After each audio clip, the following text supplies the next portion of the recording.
Hello guys, dito tayo ngayon sa trabaho namin guys. So napaka-delikado ngayon ang lugar dito sa Edmonton guys, kasi ang mga bahay dito guys ay binabaha. So ngayon pasukin natin yan bahay na yan, at saka yan ang aming dinideliveran ng mga kabinet guys.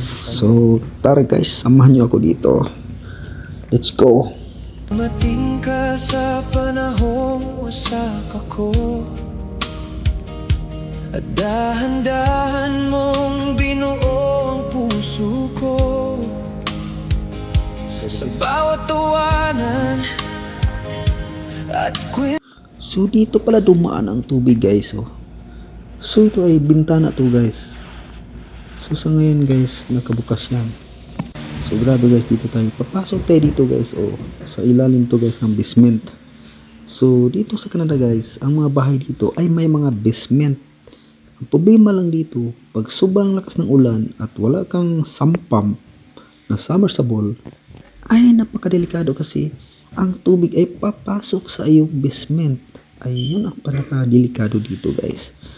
So kailangan guys, pag may mga basement kayo, kailangan palagi nyo i-double check kapag may ulan. So sana may matutunan po kayo dito sa aking video guys. Thank you so much. Don't forget to subscribe guys my YouTube channel.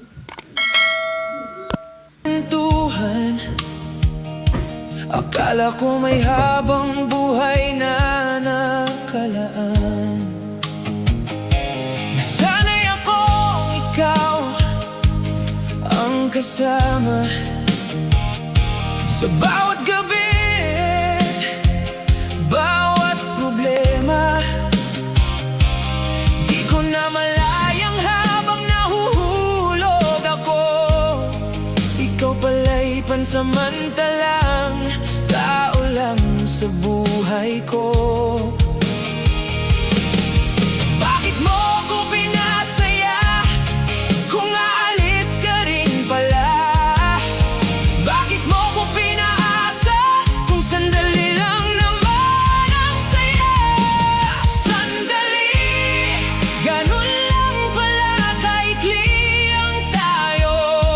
Sandali, pero habang buhay kong dala ang sakit mo, habang ikaw tuluyan nang lumalayo, ako heto't naiwan sa kahapon natin dalawa.